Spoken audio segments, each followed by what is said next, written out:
बिस्मिल्लाहिर्रहमानिर्रहीम। अस्सलाम वालेकुम students, hope you all are doing great. हम लोग जो नेक्स्ट टॉपिक स्टार्ट करने वाले थे वो था थेरी से रिलेटेड था, केमिकल बॉन्ड थेरी। तो थेरीज बल्कि तो उसमें से जो पहली है वो है valence shell electron pair repulsion theory, VSEPR भी इसको बोलते हैं। अच्छा, ये सारी जो थेरीज हैं ये जो मॉलिक्यूल की शेप है उससे रिलेटेड है। मॉलिक्यूल की शेप अभी ये तो पता है कि सपोज क्लोरीन एग्जिस्ट करती है या मीथेन एग्जिस्ट करता है या carbon monoxide, carbon dioxide exist करती हैं, लेकिन उनका स्ट्रक्चर कैसा होगा, उनकी शेप कैसी होगी, इसके ऊपर साइंटिस्ट ने जब काम किया और उसके ऊपर डिफरेंट अपनी अपनी थेरीज पेश की। तो पहला जो है सिडविक एंड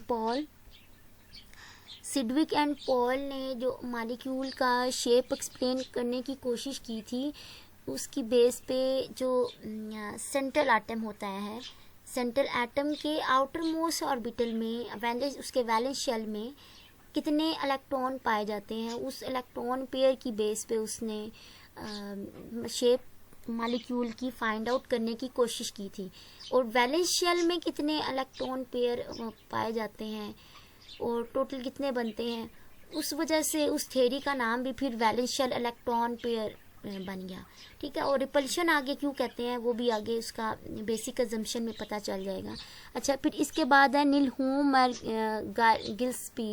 गिल्स्पाई या गायल्सपी। अब आप लोग देख लीजिएगा इसकी प्रोनाउंसिएशन क्या है। डेवलप्ड वेस्पर थ्योरी, फिर उसने थ्रू वेस्पर थ्योरी जो है वो मॉलिक्यूल की शेप को फाइंड आउट करने की कोशिश की थी, जो कि नॉन ट्रांजिशन एलिमेंट्स में है, जैसे एस और पी ब्लॉक एलिमेंट हैं इनकी।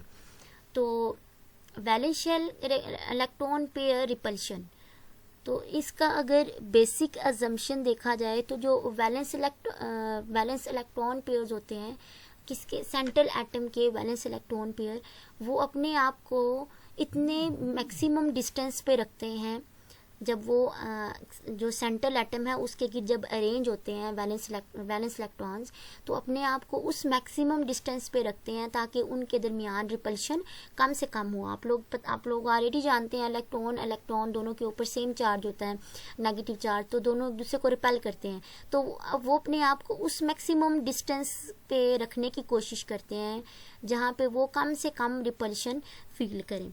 ठीक है, अब सेंट्रल एटम क्या होता है, सपोज मीथेन है CH4। ठीक है, तो सेंट्रल एटम वो एटम होता है जो कि पॉलीवैलेंट हो, जिसकी वैलेंसी एक से ज़्यादा हो। अब देखें CH4 मीथेन है, इसमें कार्बन है और एक हाइड्रोजन है। कार्बन की वैलेंसी 4 है, हाइड्रोजन की वैलेंसी 1 है। तो इसका मतलब है जिसकी वैलेंसी ज़्यादा होती है सारे उसी के साथ आके अटैच होते हैं ना। तो CH4 में तो कार्बन क्या हुआ, पॉलीवैलेंट जिसकी वैलेंसी ज़्यादा है, और हाइड्रोजन मोनोवैलेंट जिसकी वैलेंसी 1 है। तो जो ऐसा एटम जो कि पॉलीवैलेंट हो, ठीक है, उसको सेंट्रल एटम बोलते हैं, जैसे मीथेन के केस में कार्बन है। ठीक है, नेक्स्ट इनके वेस्पर थ्योरी के कुछ पास्टुलेट्स हैं कि both the lone pair as well as bond pair, दोनों लोन पेयर और बॉन्ड पेयर दोनों ही इन्वॉल्व होंगे मॉलिक्यूल की ज्योमेट्री को या मॉलिक्यूल की शेप को डिटरमाइन करने के लिए। ठीक है, तो इसका मतलब है जो लोन पेयर उसमें है, बॉन्ड पेयर भी है, तो दोनों जो है वो पार्टिसिपेट करेंगे उसकी शेप या ज्योमेट्री को डिटरमाइन करने के लिए। ठीक है, और दूसरा पास्टुलेट इसका वेस्पर थ्योरी का क्या है कि electron pair are arrange around the central polyvalent atom. ठीक है, सेंट्रल एटम या पॉलीवैलेंट एटम, तो जब दूसरे इलेक्ट्रॉन पेयर जो कि किसी और एटम के साथ बॉन्डिंग में इन्वॉल्व होते हैं, जब वो अपने आप को पॉलीवैलेंट एटम के गिर्द अरेंज करते हैं, तो इस तरह से अरेंज करते हैं कि उनके दरमियान रिपल्शन कम से कम हो। ये इसका मेन बेसिक अजम्पशन भी है, मेन बेसिक जो है ना उसके क्या कह लो, मेन बेसिक थीम जो थ्योरी का वो ये है। ठीक है, इसी बेस पे ही इस थ्योरी का नाम जो है ना वेस्पर थ्योरी रखा हुआ है। देन नेक्स्ट है कि electron pairs of lone pair occupy more space. जो लोन पेयर होते हैं वो ज़्यादा स्पेस ऑक्यूपाई करते हैं as compare to bond pairs, ठीक है। अब इसके पीछे भी रीज़न है। अब जो लोन पेयर होते हैं वो सिर्फ और सिर्फ कार्बन नहीं सॉरी जो सेंट्रल एटम होता है उसके साथ, उसके मॉलिक्यूल के साथ उनकी अट्रैक्शन होती है, ठीक है। लेकिन जो बॉन्ड पेयर होता है जो कि बॉन्डिंग में इन्वॉल्व होता है वो सेंट्रल एटम के न्यूक्लियस से भी उसका इंट्रैक्शन होता है, और जो दूसरा वाला बॉन्डेड एटम है उसके साथ भी अट्रैक्शन होती है। तो जो बॉन्डेड पेयर होते हैं वो दो न्यूक्लियस के दरमियान जो होते हैं तो उनकी जो है ना अट्रैक्शन वो कम हो जाती है as compare to lone pair. Lone pair जो है वो सिर्फ एक ही न्यूक्लियस जिसके वो इलेक्ट्रॉन होते हैं उसकी उसमें होते हैं, अट्रैक्शन में होते हैं, न्यूक्लियर अट्रैक्शन में होते हैं, जिसकी वजह से उनका जो चार्ज डेंसिटी है वो वाइडली स्प्रेड होती है। बॉन्ड पेयर की तो दो न्यूक्लियस के दरमियान आ जाती है ना, ठीक है। लेकिन जो लोन पेयर है उसकी जो डेंसिटी है, चार्ज डेंसिटी उसका लोन पेयर जो है ना स्प्रेड हो जाता है। स्प्रेड होने की वजह से वो क्या करता है, वो ज़्यादा रिपल्शन काज करता है, ठीक है। इलेक्ट्रॉन रिपल्शन ज़्यादा करता है किसके ऊपर, बॉन्ड पेयर के ऊपर या जो बॉन्डेड इलेक्ट्रॉन होते हैं उसके ऊपर, जिसकी वजह से वो ज़्यादा जगह घेरता है, ठीक है। इस वजह से कहते हैं जो लोन पेयर है वो ज़्यादा स्पेस को पाई करते हैं as compare to bond pair, ठीक है। और अगर इसकी ऑर्डर देखा जाए तो रिपल्शन ऑर्डर, तो जो लोन पेयर रिपल्शन होती है, दो लोन पेयर्स के दरमियान जो रिपल्शन होगी वो मैक्सिमम होगी क्योंकि दोनों लोन पेयर हैं, ज़्यादा जगह ऑक्यूपाई करेंगे। लोन पेयर रिपल्शन ज़्यादा होगी, ठीक है। और lone pair bond pair repulsion, अगर एक लोन पेयर हो एक बॉन्ड पेयर हो तो उसकी रिपल्शन कंपैरेटिवली उस लोन पेयर से कम होगी, ठीक है।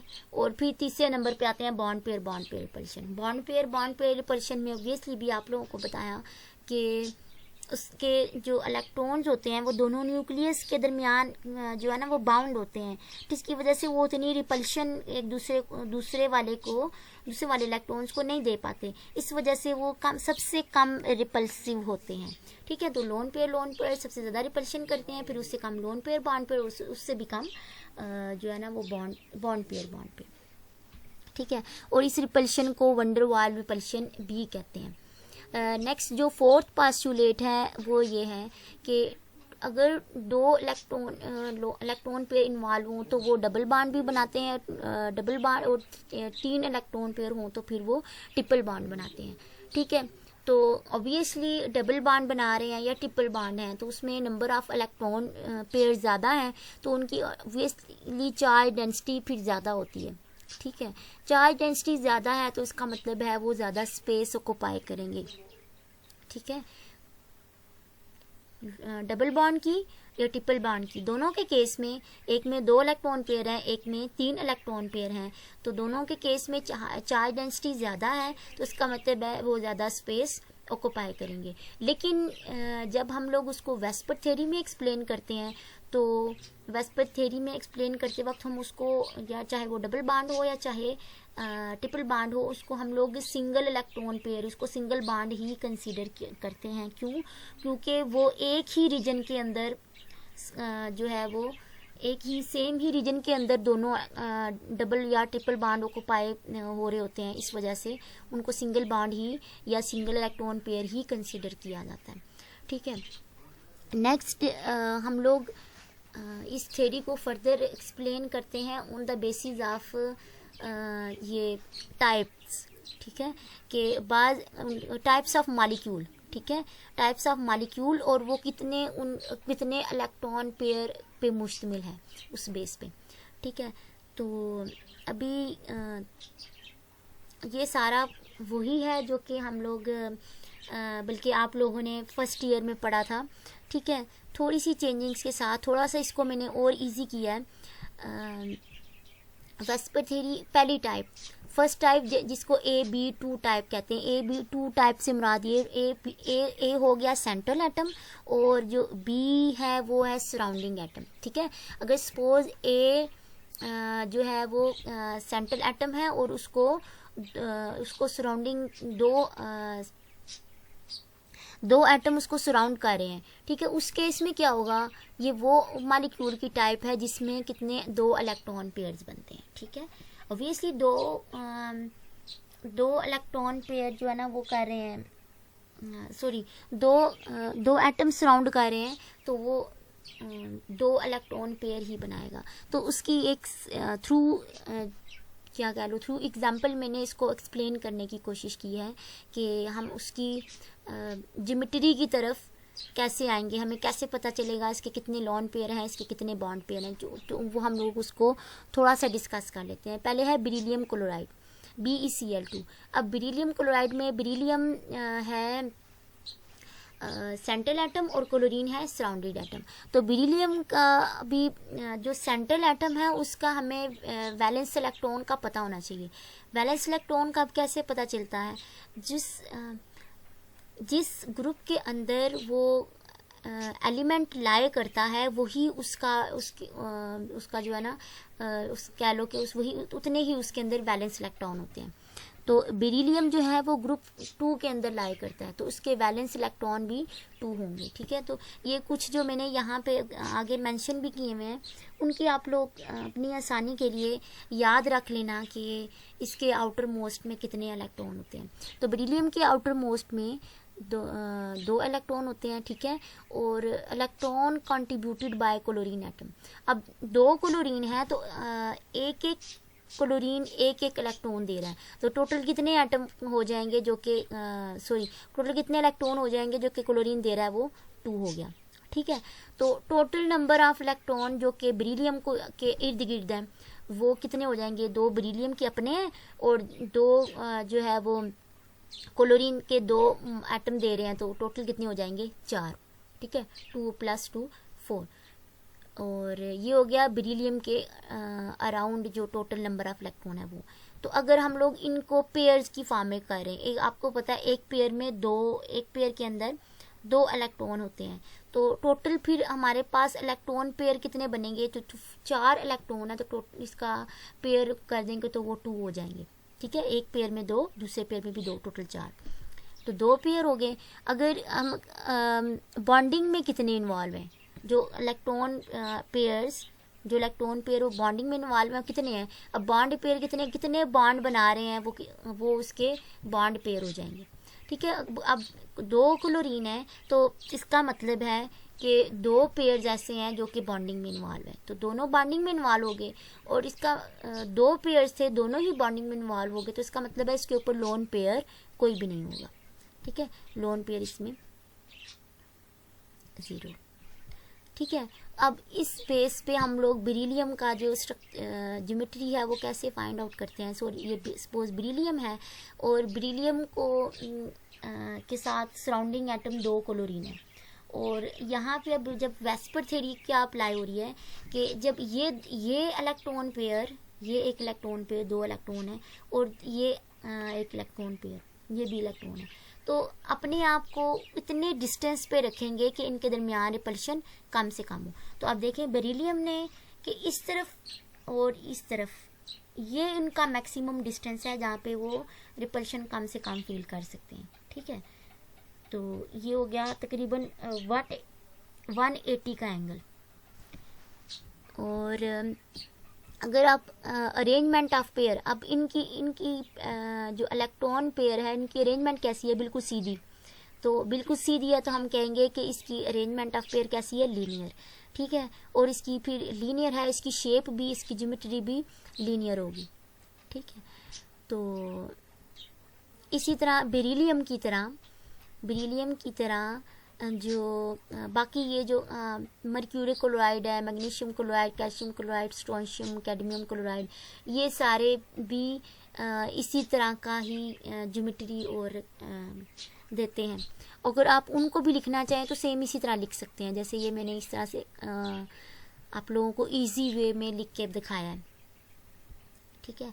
नेक्स्ट है AB3 टाइप, जिसमें A जो है वो सेंट्रल एटम है और बी सराउंडिंग एटम्स है। तो इसका मतलब ये है कि ये ऐसा मालिक्यूल है जिसके अंदर 3 इलेक्ट्रॉन पेयर इन्वॉल्व हो, 3 इलेक्ट्रॉन पेयर इन्वॉल्व हों। तो 3 सराउंडिंग कर रहे हैं तो 3 ही इलेक्ट्रॉन पेयर इन्वॉल्व है। तो इसकी सिंपल एग्जांपल मैंने लिया है बोरान ट्राईफ्लोराइड की। ठीक है, अब जो बोरान जो सेंट्रल एटम है वो बोरान है, तो बोरान का वैलेंस इलेक्ट्रॉन कितने हैं? बोरान जो है वो ग्रुप नंबर 3 में लाया करता है, तो उसके आउटर मोस्ट शेल में 3 इलेक्ट्रॉन होते हैं। ठीक है, और and electron contributed bye fluorine atom. अब 3 फ्लोरीन है तो कितने इलेक्ट्रॉन देंगे? हर एक इलेक्ट्रॉन देगा, तो टोटल 3 इलेक्ट्रॉन होगी।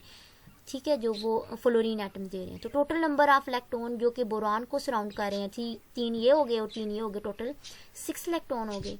ठीक है, और इसका अगर पेयर में इसको कन्वर्ट करें तो वो 3 हो जाएगा, उसका हाफ, 6 का हाफ 3 हो गया। और अभी 3 फ्लोरीन उसको सराउंड कर रहे हैं, तो इसका मतलब है इसमें 3 बॉन्ड बन रहे हैं। तो फिर इसका मतलब ये हुआ कि तीनों के तीनों पेयर बॉन्डिंग में भी इन्वॉल्व हैं, और इसका मतलब है इसमें कोई लोन पेयर नहीं है। ठीक है, और अगर इसको बोरान ट्राईफ्लोराइड का स्ट्रक्चर ड्रा करें कि इसमें बोरान के गिर्द जो फ्लोरीन है वो मैक्सिमम डिस्टेंस अपार्ट हो, तो वो इसका ये स्ट्रक्चर बनता है। ठीक है, और एक फ्लोरीन दूसरे फ्लोरीन से 120 डिग्री के एंगल पे सेपरेट है। ठीक है, और इसमें अगर अरेंजमेंट ऑफ पेयर देखें तो इस तरह का जो स्ट्रक्चर हो उसको बोलते हैं ट्राइगोनल प्लेनर। ठीक है, और ट्राइगोनल प्लेनर है और इसकी ज्योमेट्री भी ट्राइगोनल प्लेनर है। ठीक है, ये मैं एक मॉलिक्यूल के थ्रू आपको एक्सप्लेन कर रही हूँ, बाकी मैंने एग्जांपल्स दे दी हैं, जैसे बोरान हाइड्राइड, और सॉरी इसको बोरोहाइड्राइड भी कहते हैं, aluminium chloride, aluminium hydride, gallium hydride, indium thallium और सल्फर ट्राईऑक्साइड। ये सारे ऐसे हैं कि जिनका जो अब आप लिखेंगे ना सेम इसी वे में लिखने होगा आपको, बस ये जो मेन 3-4 चीज़ें हैं बस ये समझ आ जानी चाहिए। ठीक है, बाकी सारा मेथड जो है ना सेम है। और अगर 3 इलेक्ट्रॉन ऑक्यूपाई सराउंड कर रहे हो, 3 इलेक्ट्रॉन पेयर सराउंड कर रहे हो, 4 इलेक्ट्रॉन पेयर सराउंड कर रहे हो, उस केस में ज्योमेट्री क्या होगी बस आपने वो याद रखनी है। ठीक है, नेक्स्ट अगेन AB3 टाइप ही है। ठीक है, AB3 टाइप ही, अब देखते हैं ये AB3 टाइप कैसे है। यहाँ पे अगर आप लोग देखो मैंने टिन क्लोराइड की एग्जांपल ली है। अब टिन जो है, टिन का जो वैलेंस इलेक्ट्रॉन है, टिन के आउटर मोस्ट में 4 इलेक्ट्रॉन होते हैं। ठीक है, अब 2 क्लोरीन जो साथ में सराउंड किए हुए हैं, तो उसका मतलब है 2 इलेक्ट्रॉन है जो कि कोवेलेंट बॉन्डिंग में इन्वॉल्व है। आपको पता है ना कोवेलेंट बॉन्ड बनता है शेयरिंग ऑफ इलेक्ट्रॉन से। एक इलेक्ट्रॉन सेंट्रल एटम शेयर करता है और एक इलेक्ट्रॉन सराउंडिंग एटम शेयर करता है, ये तो आप लोगों को पता है। तो 2 क्लोरीन है तो 2 एटम जो है वो कंट्रीब्यूट है, तो 4 और 2 टोटल कितने हो गए? 6 का अगर पेयर बनाएंगे तो वो 3 हो जाएंगे। अब 2 क्लोरीन है तो इसका मतलब है बॉन्डिंग में कितने पेयर इन्वॉल्व होंगे? 2 पेयर इन्वॉल्व होंगे। इसका मतलब है जो तीसरा वाला पेयर है वो क्या है? लोन पेयर है। ठीक है, अब बनेगी जब इसका स्ट्रक्चर बनाएंगे अगेन वैसा ही, टिन ये इसका बॉन्डिंग वाला है, ये क्लोरीन है और ये दूसरा क्लोरीन, और ये सारे के सारे डिस्टेंस अपार्ट में है। और ये है कि जो होता है लोन पेयर होता है वो ज़्यादा स्पेस ऑक्यूपाई करता है, ये भी आप पीछे इसकी रीज़न पढ़ चुके हैं। अगर इसके अरेंजमेंट ऑफ पेयर, तो अगर हर इलेक्ट्रॉन पेयर, ये इलेक्ट्रॉन पेयर, ये 2 जो बॉन्डेड इलेक्ट्रॉन पेयर हैं, ये 2 बॉन्डेड इलेक्ट्रॉन पेयर हैं, अगर इस हिसाब से देखा जाए तो उसकी जो शेप बनती है वो क्या है? Trigonal planar. ठीक है, ट्राइगोनल प्लेनर इसकी अरेंजमेंट ऑफ पेयर है, लेकिन इसकी जो ज्योमेट्री है वो क्या है? बेंड, कि यहाँ से ये इस तरफ मुड़ा हुआ है, यहाँ से इस तरफ मुड़ा हुआ है, तो ये कैसी शेप है? Bend shape. तो इसकी ज्योमेट्री कैसी होगी? बेंड। और इसकी एग्जांपल मैंने दी है सल्फर डाइऑक्साइड में। ठीक है, और मैंने AB3 टाइप में एक और टाइप को भी एक्सप्लेन कर दिया सिंपली। सल्फर सेंट्रल एटम है और O3 ऑक्सीजन जो है ना सराउंडिंग एटम है। सल्फर के वैलेंस इलेक्ट्रॉन कितने होते हैं? जो इसका ग्रुप, जिस ग्रुप में वो लाई करता है उतने ही उसके वैलेंस इलेक्ट्रॉन होते हैं, तो 6 हैं। ठीक है, और ऑक्सीजन कितने इलेक्ट्रॉन कंट्रीब्यूट कर रहा है? ऑक्सीजन जो है, अब आपको लोगों को पता होना चाहिए, ऑक्सीजन जो है वो 2 बॉन्ड बनाता है। एक ऑक्सीजन 2 बॉन्ड बनाता है, तो इसका मतलब है एक ऑक्सीजन कितने बॉन्ड कंट्रीब्यूट, कितने इलेक्ट्रॉन कंट्रीब्यूट करेगा, 2 इलेक्ट्रॉन कंट्रीब्यूट करेगा। तो अगर 3 ऑक्सीजन है तो फिर 6 इलेक्ट्रॉन की कंट्रीब्यूशन हो रही है। तो टोटल नंबर ऑफ इलेक्ट्रॉन कितने हो जाएंगे, 6 6 12 हो गए, ठीक है। और अगर इसको पेयर्स में कन्वर्ट करें तो कितने पेयर्स बनेंगे, 6 पेयर, ठीक है। एक पेयर में 2 इलेक्ट्रॉन होते हैं।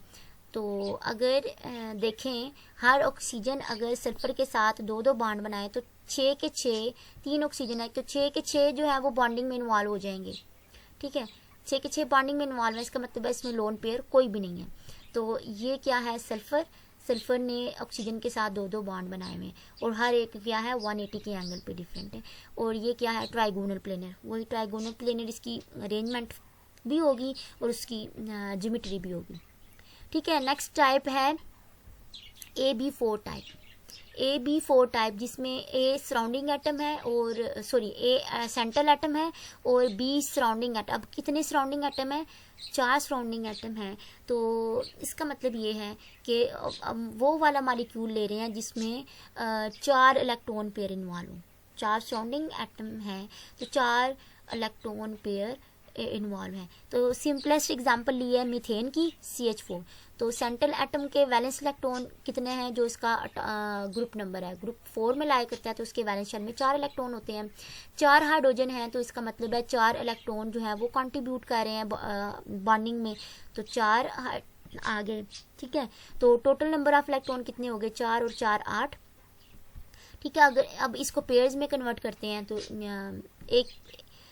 एक पेयर में 2 इलेक्ट्रॉन होते हैं, तो टोटल 4 पेयर हो गए, ठीक है। तो अब 4 हाइड्रोजन है जो कि बॉन्डिंग कर रहे हैं, तो इसका मतलब है सारे के सारे पेयर, चारों के चारों पेयर जो है वो बॉन्डिंग में इन्वॉल्व हो गए, तो इसका मतलब है इसमें कोई लोन पेयर नहीं होगा, ठीक है। और अगर इसका ड्रा करें हम लोग स्ट्रक्चर, तो ये हाइड्रोजन इतने 4 कार्बन के 4 हाइड्रोजन है, और अपने आप को इस तरह से अरेंज करेंगे कि they will be at maximum distance apart, ठीक है। और अगर 4 इलेक्ट्रॉन पेयर इन्वॉल्व हो तो उस केस में जो इसका अरेंजमेंट ऑफ पेयर होती है 4 की, तो होती है टेट्राहेड्रल, और इस केस में ज्योमेट्री भी टेट्राहेड्रल ही होती है।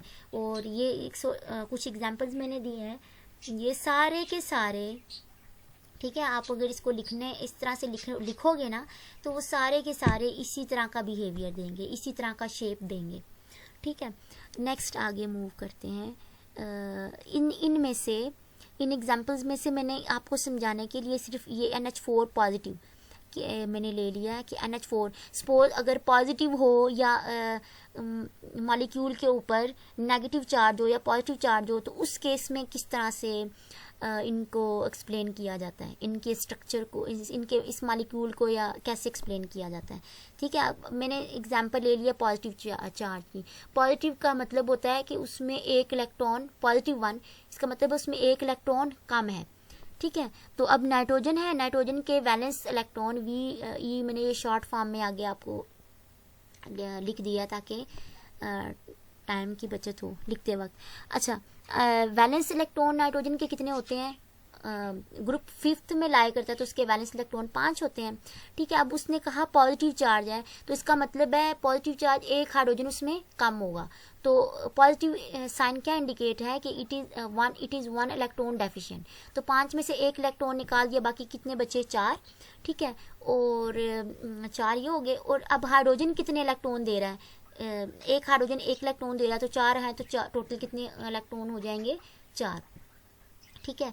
तो अब टोटल नंबर ऑफ इलेक्ट्रॉन कितने हैं, 4 ये और 4 ये। एक तो डेफिशिएंट है ना, वो निकला हुआ है, 4 ये टोटल कितने हो गए, 8, ठीक है। और अगर इसको पेयर में कन्वर्ट करते हैं तो ये हो जाएगा 4 में, ठीक है। अब 4 हाइड्रोजन जो है वो बॉन्डिंग कर रहे हैं, तो इसका मतलब है चारों के चारों इलेक्ट्रॉन पेयर बॉन्डिंग में इन्वॉल्व है, कोई भी इसमें लोन पेयर नहीं है, ठीक है। तो इसका जब स्ट्रक्चर ड्रा करेंगे तो नाइट्रोजन और 4 हाइड्रोजन आ जाएंगे, और ये सारे के सारे 109 के एंगल पे एक दूसरे से अलग होंगे, और इसके ऊपर पॉजिटिव चार्ज है, ठीक है। इसकी शेप भी क्या होगी, टेट्राहेड्रल है, चारों के चारों में तो शेप या ज्योमेट्री इसकी टेट्राहेड्रल है। होपफुली ये इतना मुश्किल नहीं होगा, बस आपको एक पता होना चाहिए कि जो सेंट्रल एटम है उसका वैलेंस इलेक्ट्रॉन कितने होते हैं, और एक जो सराउंडिंग एटम है वो कितने इलेक्ट्रॉन दे रहा है। ओब्वियसली सराउंडिंग एटम जो है वो एक ही इलेक्ट्रॉन देता है। नेक्स्ट एग्जांपल है अमोनिया की, ठीक है। नेक्स्ट अमोनिया की एग्जांपल है अब नाइट्रोजन के वैलेंस इलेक्ट्रॉन 5 होते हैं, 3 हाइड्रोजन है तो एक एक इलेक्ट्रॉन देगा, तो कितने इलेक्ट्रॉन कंट्रीब्यूट कर रहे हैं 3, और टोटल कितने हो गए 5 और 3 8 इलेक्ट्रॉन हो गए। और अगर इसको पेयर में कन्वर्ट करें तो 4 का पेयर है। अब 3 हाइड्रोजन बॉन्डिंग कर रहे हैं, इसका मतलब है 3 पेयर जो है वो बॉन्डिंग में इन्वॉल्व होंगे, एक उसमें क्या होगा लोन पेयर होगा, ठीक है। तो 3 हाइड्रोजन, ये एक बॉन्ड पेयर, ये एक बॉन्ड पेयर और ये एक बॉन्ड पेयर, और ये चौथा क्या है इसमें लोन पेयर, ठीक है। तो इस केस में अब देखें, हमने कहा कि जो लोन पेयर है वो ज़्यादा जगह घेरता है, जिसकी वजह से उसने इनको रिपेल किया, जिसकी वजह से उनके दरमियान डिस्टेंस कम हो गया। वो वैसे तो जो टेट्राहेड्रल होता है उसका 109 एंगल होता है, तो वो 109 से कितने पे चला गया 107 पे, ठीक है। और इसमें जो अरेंजमेंट ऑफ पेयर्स है, अच्छा एक चीज़ अब यहाँ पे याद रखनी है कि जब अरेंजमेंट ऑफ पेयर्स में लोन पेयर भी इन्वॉल्व होते हैं और बॉन्ड पेयर भी इन्वॉल्व होते हैं, ठीक है। अगर इनकी अरेंजमेंट देखें तो लोन पेयर और बॉन्ड पेयर को सामने रखें तो वो टेट्राहेड्रल शेप है, ठीक है, टेट्राहेड्रल। लेकिन अगर हम ज्योमेट्री देखते हैं ना, जब ज्योमेट्री या जब उसकी शेप देखते हैं, शेप देखते वक्त हम लोग उसका लोन पेयर इंक्लूड नहीं करते, ठीक है। लोन पेयर को जो है ना माइंड में नहीं रखते। तो ये 3 बाजू वाला है तो इसको बोलते हैं ट्राइगोनल पैरामिडल, ठीक है। तो ये ट्राइगोनल टाइप का, और ऐसे ना ये पैरामिड टाइप बने होते हैं। ये कभी इसका 3D स्ट्रक्चर देखे ना तो पैरामिड टाइप बने होते हैं, इस वजह से इसको ज्योमेट्री या इसकी शेप को ट्राइगोनल पैरामिडल बोलते हैं। अच्छा, ये बाकी सारी जो एग्जांपल्स हैं आप बेशक इसको ट्राई करें, मैं आप लोगों को होमवर्क के तौर पर भी दूंगी कुछ, तो आपने ट्राई करके मुझे सेंड भी करना है ताकि आप मुझे आइडिया हो कि बाकी आप लोगों को समझ आ रही है या नहीं, ठीक है। नेक्स्ट मूव करते हैं। सपोज अगर वाटर है, अब वाटर में ऑक्सीजन सेंट्रल एटम है, ठीक है। अब सेंट्रल एटम के वैलेंस इलेक्ट्रॉन कितने हैं, ग्रुप 6 में लाई करता है तो उसके वैलेंस इलेक्ट्रॉन 6 है, ठीक है। और 2 हाइड्रोजन हैं तो एक एक इलेक्ट्रॉन कंट्रीब्यूट कर रहे हैं, तो टोटल कितने इलेक्ट्रॉन हो गए 2, ठीक है, जो कि दोनों हाइड्रोजन कंट्रीब्यूट कर रहे हैं। तो 6 और टोटल नंबर ऑफ इलेक्ट्रॉन कितने हो जाएंगे 6 + 2 = 8, ठीक है। और इसका अगर पेयर में इसको कन्वर्ट करें तो 4 में हो जाएगा। और अब 2 हाइड्रोजन है, इसका मतलब है 2 हाइड्रोजन बॉन्डिंग में इन्वॉल्व है, तो 2 इसमें से 2 पेयर जो हैं वो बॉन्ड पेयर होंगे, बाकी पीछे जो 2 हैं वो क्या हैं वो लोन पेयर है, ठीक है। और अगर इसका अगर स्ट्रक्चर लिखना चाहो, ये ऑक्सीजन है, ऑक्सीजन में ये हो गया एक हाइड्रोजन और ये हाइड्रोजन, ये इलेक्ट्रॉन जो सॉलिड लाइन है ये क्या रिप्रेजेंट कर रही है बॉन्ड पेयर्स को, और ये जो है ये एक लोन पेयर है और ये दूसरा लोन पेयर, ठीक है। और अगर इसकी अरेंजमेंट देखें पेयर की अरेंजमेंट में उसमें बॉन्ड पेयर और लोन पेयर दोनों इन्वॉल्व होते हैं। अब ये 4 वाला है तो इसको बोलते हैं टेट्राहेड्रल, ठीक है। और जब हम इसकी ज्योमेट्री या शेप देखेंगे, ज्योमेट्री या शेप देखते वक्त हम लॉन पेयर को माइंड में नहीं रखते, तो बाकी अगर इसको देखो तो कुछ इस तरह से है, ये थोड़ा इस तरफ बेंड हुआ हुआ है, हाइड्रोजन इस तरफ बेंड हुआ हुआ है। और अच्छा, ये बेंड क्यों हुआ हुआ है, सीधा भी हो सकता था, बेंड इसलिए हुआ हुआ है क्योंकि यहाँ पे जो दो लोन पेयर आ गए। आपने देखा था जो लोन पेयर रिपल्शन होती है वो ज्यादा होती है, ठीक है। जिसकी वजह से उसने क्या किया है, उन दोनों हाइड्रोजन को बेंड कर दिया, इस वजह से इसकी शेप या ज्योमेट्री क्या है बेंड है। लेकिन जो अगर अरेंजमेंट देखें पेयर के लिहाज से वो क्या है टेट्राहेड्रल, ठीक है। और देन एग्जांपल्स भी हैं जो कि सेम प्रोसीजर सेम जो है ना वो मेथड जो मैंने भी सारा इसके लिए लिखा है वो फॉलो करती हैं। नेक्स्ट टाइप है AB5 टाइप। AB5 टाइप ऐसा सेंट्रल एटम जिसके सराउंडिंग एटम 5 हो, ठीक है। सराउंडिंग एटम 5 है तो इसका मतलब है इसमें 5 इलेक्ट्रॉन पेयर्स इन्वॉल्व होते हैं, ठीक है। तो इसकी एग्जांपल मैंने ली है जो एक्सप्लेन करने के लिए, वो है फास्फोरस पेंटाक्लोराइड। अब फास्फोरस सेंट्रल एटम है, सेंट्रल एटम जो है फास्फोरस ये ग्रुप 5 में लाई करता है, तो इसके बैलेंस इलेक्ट्रॉन कितने हैं 5, ठीक है। और 5 क्लोरीन जो है वो अपना एक एक इलेक्ट्रॉन देके बॉन्डिंग में इन्वॉल्व है, तो टोटल कितने इलेक्ट्रॉन जो क्लोरीन दे रहे हैं वो कितने हैं, 5 हो गए। टोटल नंबर ऑफ इलेक्ट्रॉन कितने, 5 और 5 कितने हो गए, 10, ठीक है। और अगर इसको पेयर्स में कन्वर्ट करें तो ये हो गया, हर एक पेयर में 2 इलेक्ट्रॉन होते हैं, तो टोटल 5 पेयर हो गए, ठीक है। अब 5 क्लोरीन है, 5 क्लोरीन है, तो इसका मतलब है इसने फास्फोरस के साथ 5 बॉन्ड बनाए हैं, तो सारे के सारे पांचों के पांचों पेयर जो है वो बॉन्डिंग में इन्वॉल्व हो गए, तो टोटल बॉन्ड पेयर कितने हो गए, 5, जिसका मतलब है इसमें कोई भी लोन पेयर नहीं है, ठीक है। अब 5 इलेक्ट्रॉन पेयर्स वाला है, तो ये कुछ इस तरह से अपने आप को अरेंज करते हैं। ये एक्सपोज एक ये ट्राइंगल है, ठीक है, इस दरमियान में फास्फोरस, और हर ट्राइंगल का कॉर्नर जो है वो 3-3 क्लोरीन ले लेते हैं, और एक अबाव होता है और एक बिलो होता है। इसको बोलते हैं ट्राइगोनल बाई पैरामिडल, ठीक है, ट्राइगोनल बाई पैरामिडल, इस शेप को कहते हैं ट्राइगोनल बाई पैरामिडल, और इस ज्योमेट्री को भी ट्राइगोनल बाई पैरामिडल ही कहते हैं। और ये कुछ एग्जांपल्स हैं, अगर आप इनको लिखते हैं तो ये सेम वैसी ही है जैसे ये PCl5 है, ठीक है। नेक्स्ट एक और मैंने AB5 टाइप का लिया है मॉलिक्यूल आपको सिंपली एक्सप्लेन करने के लिए, क्लोरीन फ्लोराइड, क्लोरीन ट्राइफ्लोराइड।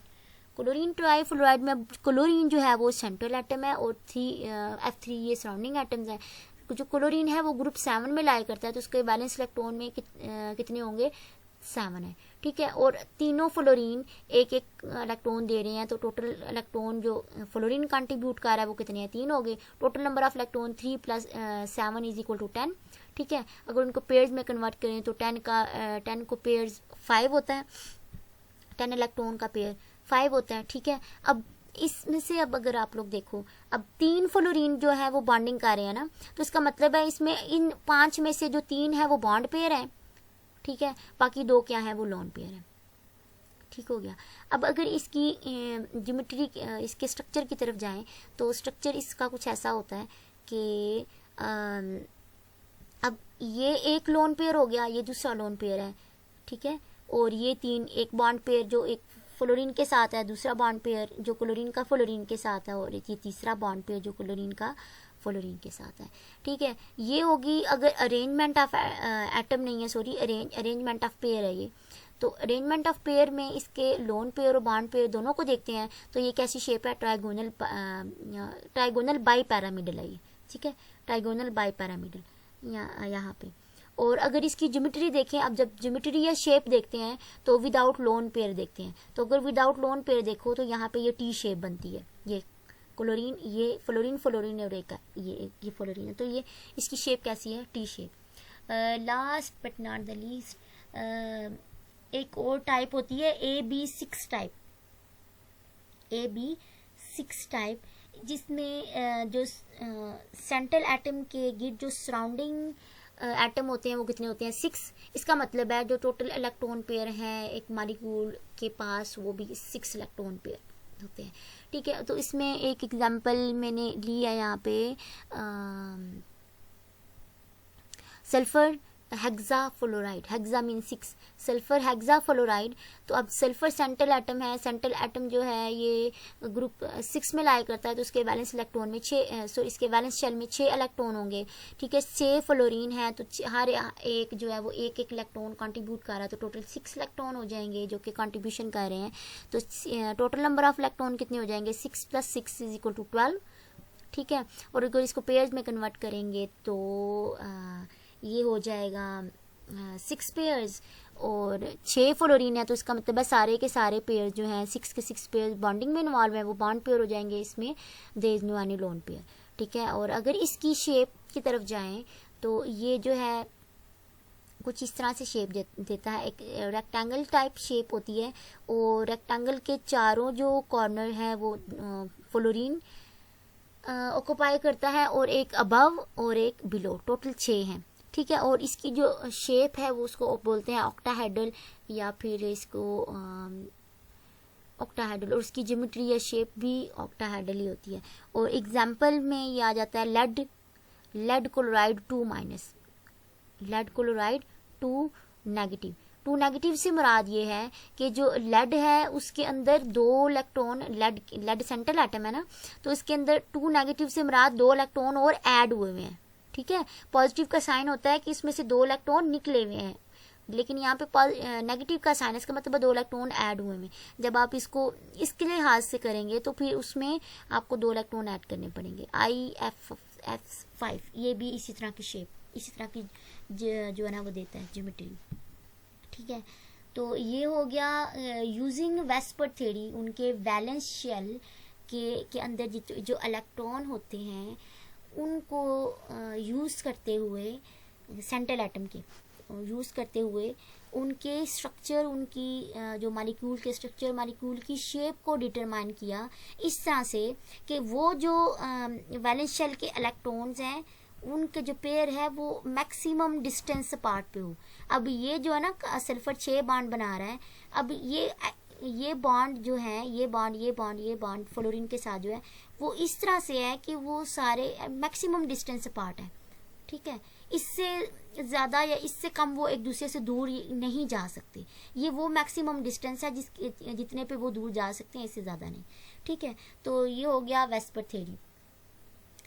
तो होपफुली तकरीबन आपको अगर ये चीज़ें लिखनी आ गई है ना, ये जो मैंने यहाँ पे मेंशन की है, आपको ये चीज़ लिखनी आ गई, आपको पता है कि सेंट्रल एटम का वैलेंस शेल में कितने इलेक्ट्रॉन होते हैं और कितने इलेक्ट्रॉन हैं जो सराउंडिंग एटम जो है वो कंट्रीब्यूट कर रहा है, तो कितने बॉन्डिंग है, कितने जो है ना वो लोन पेयर है। अगर आपको ये चीज़ समझ में आ गई है तो आपको कोई भी मॉलिक्यूल दे दिया जाए, आप वो चीज़ उसके ऊपर अप्लाई कर सकते हैं, ठीक है। कि ये इतना इजी नहीं, इतना बहुत इजी है, बल्कि ये तो मुश्किल नहीं है इतना, ठीक है। तो होपफुली आप लोगों को समझ आ गई होगी। अगर कुछ समझ ना आया हो तो आप दोबारा से पूछ सकते हैं मेरे से, ठीक है। ठीक है, अल्लाह हाफिज़।